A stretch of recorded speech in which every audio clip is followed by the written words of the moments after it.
Support for Swan Song is brought to you by viewers like you. Thank you.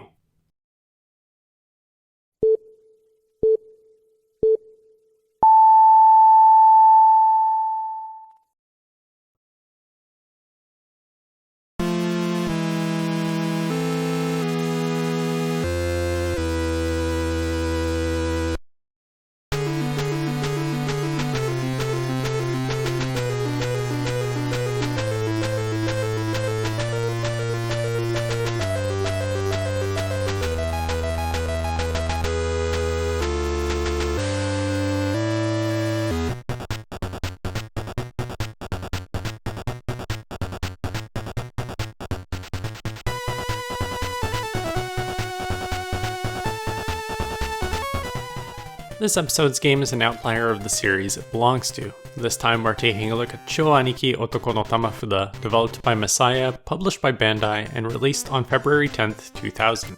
Masaya Games was a subsidiary of Nippon Computer Systems, established in 1986 to participate in the blooming video games market.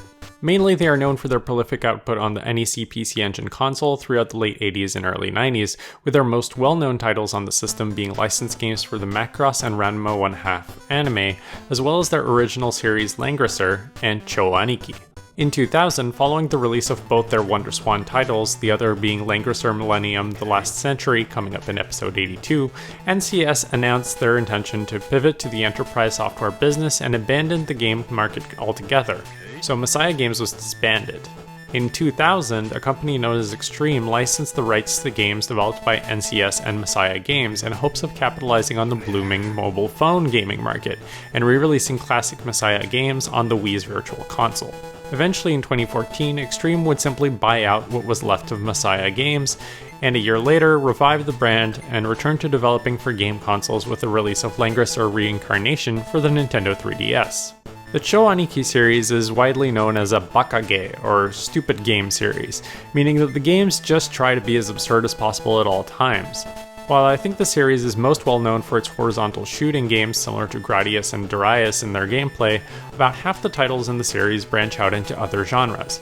Otoko no Tamafuda stands alone in the series to be a card battling role-playing game. The series is well known for its use of the macho camp gay stereotype, which is somewhat common in East Asian cultures.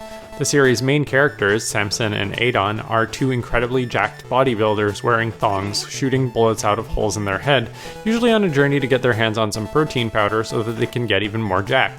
It's a completely ridiculous premise for a game, and the developers don't hold back from inserting rampant phallic imagery and sexual wordplay throughout the game. Hell, this game's very title, Chou Aniki Otoko no Tamafuda, is one such example. Tamafuda is a made-up word, that is to say it has the tama from tamashi, which means soul or spirit, and fuda, which refers to a playing card.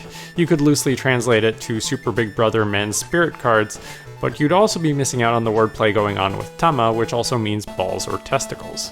It's really hard to get anything coherent out of the story for this game because of how wacky the whole premise is, but the idea is that after 2 years of peace and space, the bodybuilders from past games in the series are just chilling out in the Builder star system, working out and getting jacked as they usually do. But a threat is quickly approaching, the powerful Comet City Empire.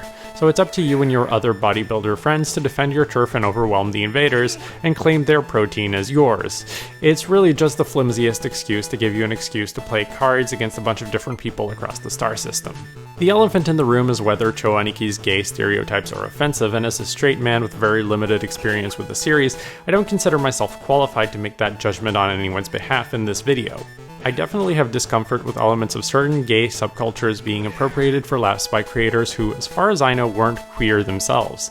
So much quote-unquote comedy punches down at marginalized groups these days that I'm far less charitable to this kind of appropriation by default, no matter how well it's executed. There's definitely a discussion to be had about these characters and how they're portrayed, but I don't think I'm the right person or that this is the right venue for it.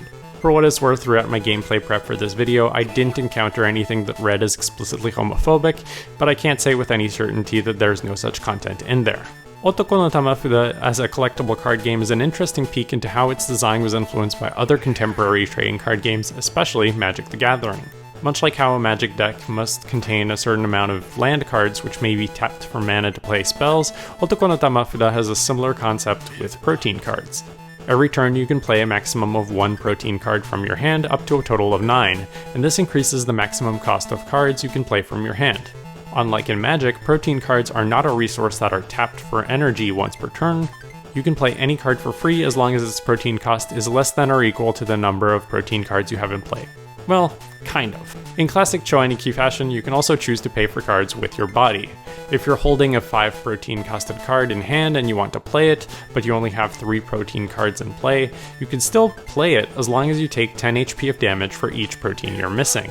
Alarm bells may be going off for all the Magic players in the audience because Phyrexian mana, which was printed into Magic 11 years after this game, led to free spells that could be paid for with life points, and is one of the most broken mechanics ever printed in Magic the Gathering. In this game, however, some amount of care was put into adding additional casting restrictions to the most powerful cards to avoid things veering out of control. Otoko no Tamafuda has 4 card types. Protein is your energy resource to cast other cards. World cards are persistent effects, not unlike enchantments in Magic the Gathering. Love cards are one-time effects such as card draw or discard, not unlike sorceries. And skill cards are either attacks to damage your opponent or defensive maneuvers that can counter incoming attacks. While Protein, World, and Love cards can only be played during your own turn, you may respond to an opponent's skill card with one of your own, and then they will be given the chance to respond to that until a player ends the chain. There's no creature-based combat in this game, so all damage is dealt between players through the use of skill cards. The win condition for these card battles is to take your opponent's HP to 0 before they do the same to you. Unlike traditional CCGs though, not every character necessarily starts with the same amount of life, with most winding up somewhere between 600 and 800 HP.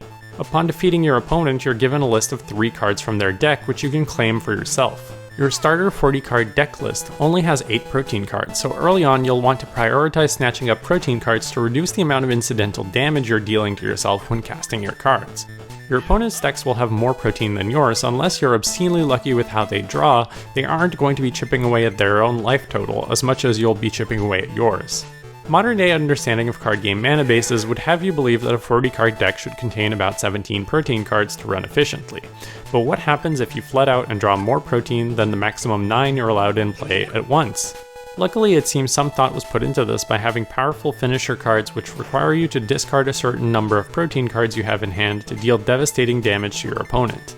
This certainly is cool once you've accumulated enough protein cards for this to be viable, but some of these cards are in your starter deck, and the odds of you having enough protein in hand to cast them is so low that they're effectively dead weight in your deck for the early game.